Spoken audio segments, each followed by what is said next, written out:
Today I'm gonna talk about this guy. You're now tuned into Psych's weekly Nerf dosage. Hey, what's up, good people? Welcome to episode 146 of Pwned. It's been a while since I've actually done a proper Pwned episode, I know. And the reason why I do Pwned episodes, in case you guys are wondering, is because I only make a official Pwned episode when I have something that I really want to talk about in a bit more detail. And for this particular episode, it is about this Longshot modification that I've done. Actually, I finished this guy about 3 months ago. I just sat on it and procrastinated about making this video, you know. But anyway, here it is, better late than never. And before I tell you more about it, I have a quick little installation video, I guess, or a little overview of what I've done to it. And I'm actually trying out a different kind of method to bring that to you guys, so check it out. What we have here is all the parts that I want to use for the Longshot mod.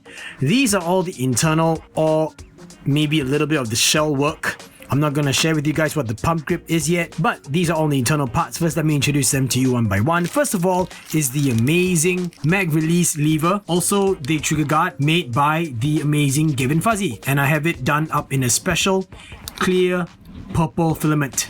Next is the Mickey Mouse piece, or the end cap from Bighammer. Yep, I'm using just this piece from the Bighammer kit, and I'm using a Orange Modworks OG version of the Longshot plunger tube. The reason why I'm not using the breech is because I don't really like the way the breech fits darts. Climate here in Singapore makes things a bit different, so I'm going to use the plunger tube because this plunger tube, although plastic, is not tapered on the inside at all.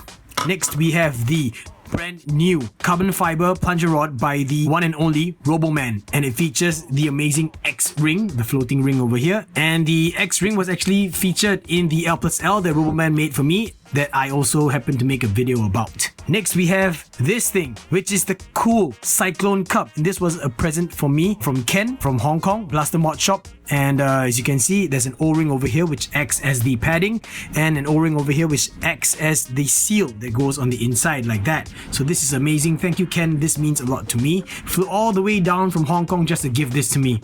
That's really cool. Then we have this 3D printed flat rail or flush rail, full length for the Longshot. I've never done this installation before. It's quite cumbersome, I've heard.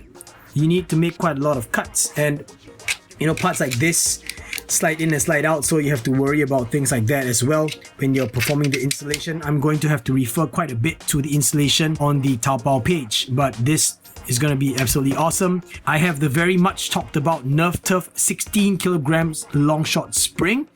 And last but not least, this beautiful silver shiny aluminium piece in the back is the legendary Dr. Snikkaz, as you guys can see, with the very nice etching, one piece aluminium Boltsled. It's amazing. So this is all that's gonna go into the Longshot. I just cannot wait to get this build done. I have decided to start with this. This is the GavinFuzzy Customs trigger guard / mag release lever for the Longshot. Orientation is something like this. And in it, you will find this little guide, and this is a very important piece. Now grab your shell, and we're going to focus on this area over here. This piece should line up with this way. All you got to do is grab some tape, line it up and tape it down.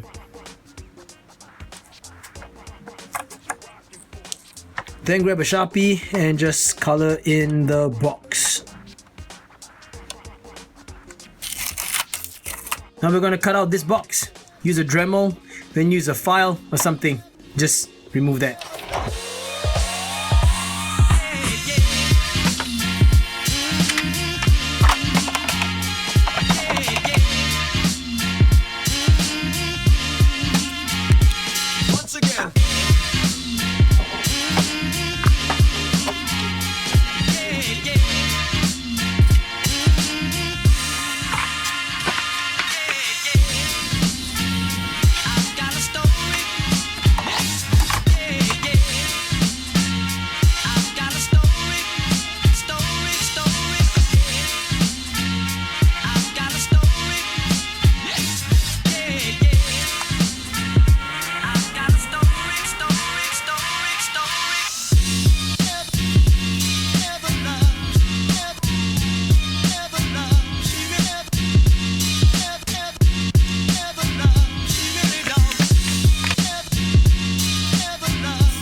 Welcome back.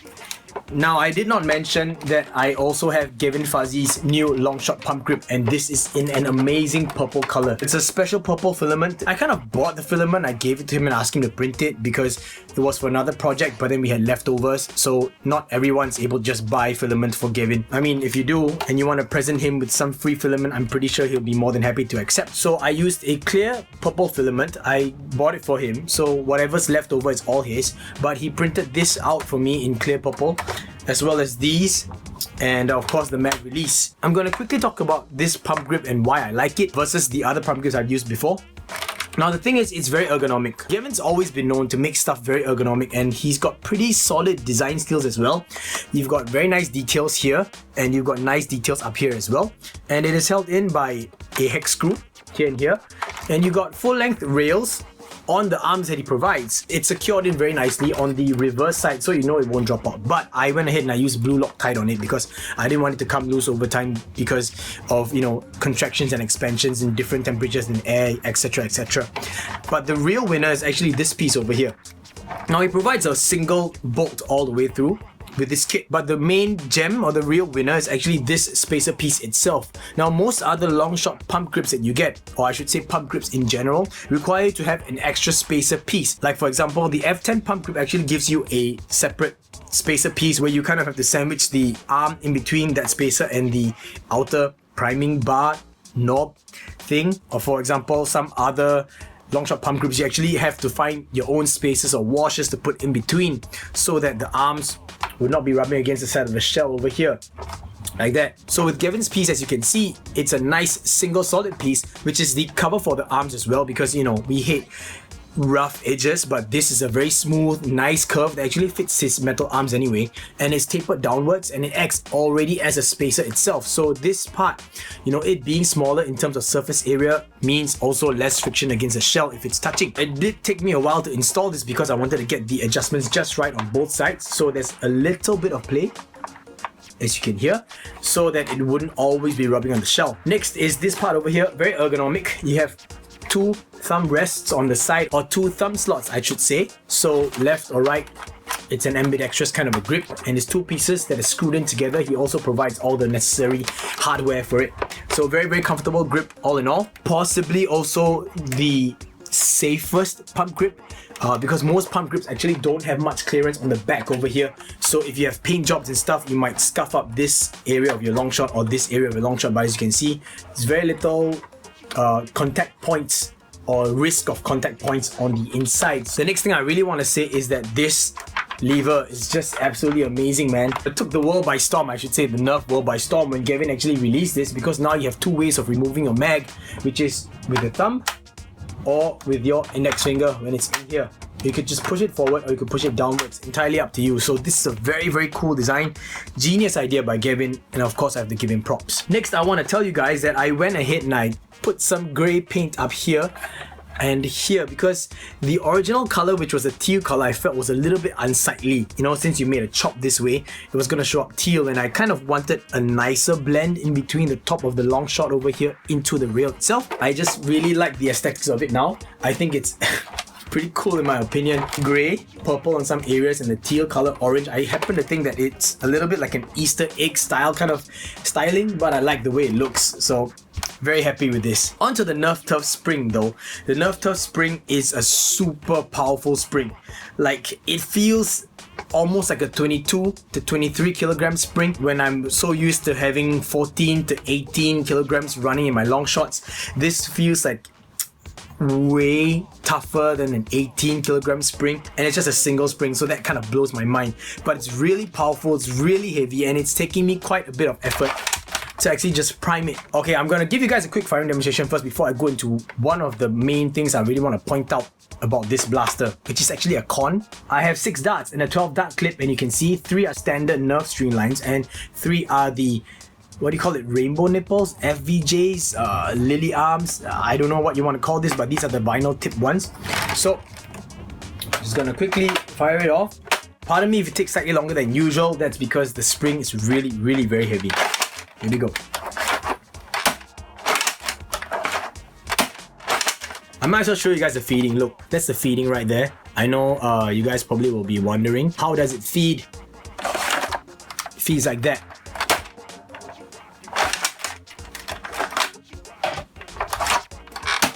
Had a misfeed on that one because I think I tilted it to the side to show you guys. I'm not so sure, but sorry. Let's carry on. The lily arms darts, make sure that it feeds nicely. Okay, looks good. Nope. Nope, nope, nope. It's jamming up. Sorry guys, here we go. Alright, let's try this again. That's good. I think the reason is because I'm not pushing the pump arm or the pump grip all the way front. That might be it.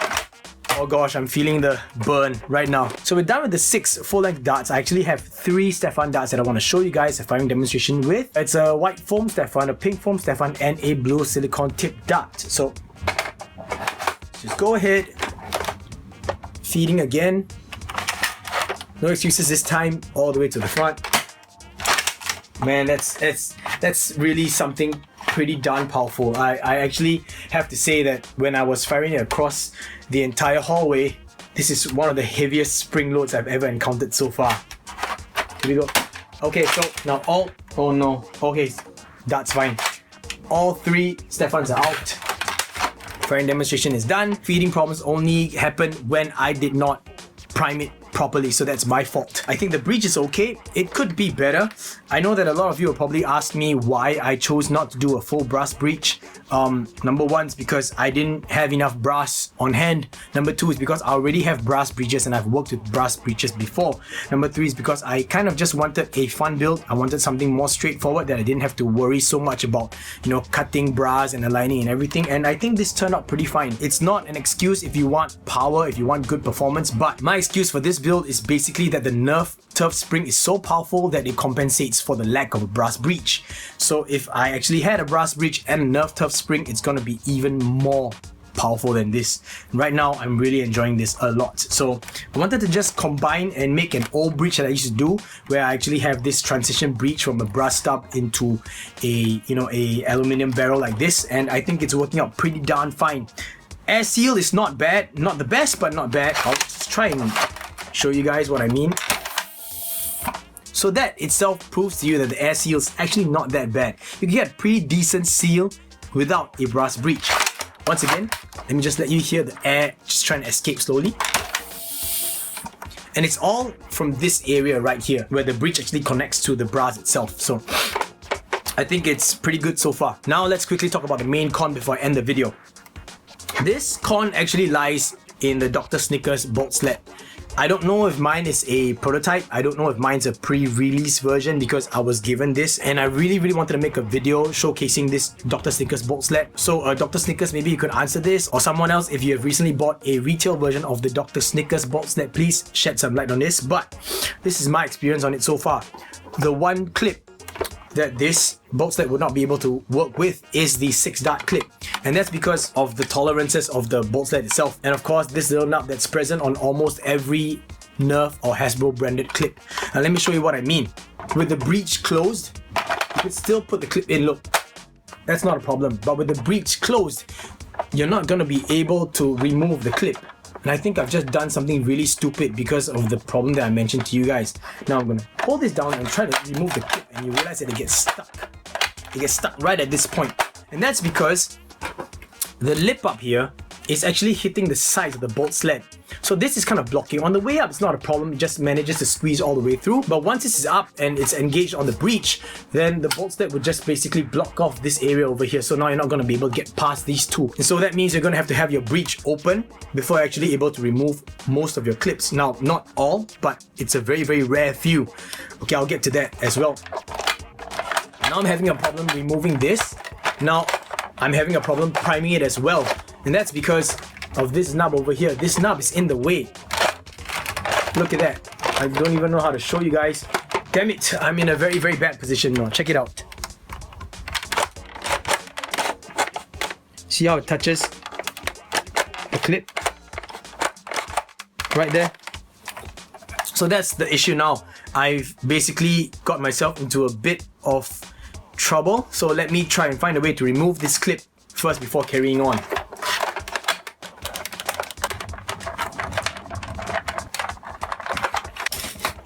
looks like I'm gonna have to snip that nub off so that I could pull the breech back to remove this clip. So this is the biggest problem, Dr. Snikkaz. I just wanted to share this with you guys. Biggest problem with this Boltsled, so I'm gonna have to snip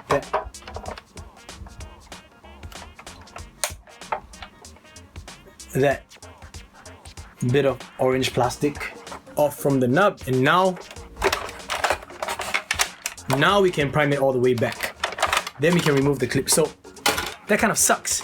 So let me demonstrate to you the same thing with different clips. You guys saw me firing out of the 12 dart clip, and I had no problem firing out of it. But the problem is, if I were to remove it with the breech closed, then it's not possible again. Check it out. It gets stuck. Just listen to it. Completely stuck, guys. So the only way to remove it is to open up, and then with Gavin's lever, just remove it. However, if we are talking about the PWND clip that doesn't have the nub and it's a bit narrower here, that's not going to be a problem. So with the breech closed, in is not a problem, out is not a problem. Now with the desolator clip, it's going to be the same problem as well. You could have it in this way with the breech closed, no problem, but you will not be able to take it out with the breech closed. See? Completely stuck, guys. Look. It's completely stuck. Not till you open up the breech, then it comes right out. So the other exception for clips is the knockoff modulus clip. That looks actually kind of sweet. With the breech closed, no problem at all. But with the breech closed, you can still take it out. That's probably because the plastic is a bit thinner and it warps a little bit more, I think. I don't know. I think it's just that it's thinner over here. So what does that mean? That means that the Dr. Snikkaz Boltsled is actually the main cause of the problem. It is a bit too narrow on the sides, and this area over here has very, very tight tolerances that strangely don't work with 6 dart clips, but work with more mainstream clips that people usually use for Nerf wars. For example, your 12 dart clips, your 18 dart clips, and even your pMags. Yeah, pMags work fine, just take my word for it, okay? So that's one thing that I really wanted to share with you guys about this particular setup of this Longshot. Apart from that, I actually really enjoy the look of it. I don't know if I'll ever change out the Boltsled to another Boltsled because of this compatibility issue, but this is not my go-to blaster for a war because it's not running a brass breech. And that, guys, brings us to the end of this episode. I hope that you enjoyed it. I really had a good time building this guy, you know, no pressure, no requirements, no anything, just pure fun. At the end of the day, the performance of this guy really exceeded my expectations. Probably because of the Nerf Turf spring, but also because I never realized how much of a seal I could actually get without actually making a full brass breech. So I'm quite impressed with myself. So and let me know if you guys like the new editing style for the middle part. I decided that it would be a lot faster because you guys probably already understand a lot about modding by now. I don't have to actually voice over every single step of the way. I felt that with music and with the nice cuts and showing you the right things, you guys will probably understand what's going on, and I have a little writing in the corner, so I hope that you guys enjoyed that as well. And honestly speaking though, that's actually a lot easier to edit than for me to do a proper voiceover and syncing everything up, so just let me know. Hope that you enjoyed it a lot. So once again, guys, thank you for watching all the way throughout. It's been a long time since I sat here doing a video for you guys. I hope you enjoyed it, and stay tuned for the next episode. I have a couple more reviews coming up because, you know, you guys already know I actually have quite a lot of care package stuff that I want to share with you. So till the next episode, guys, Joe's pay the bills and teamwork makes the dream work. Peace.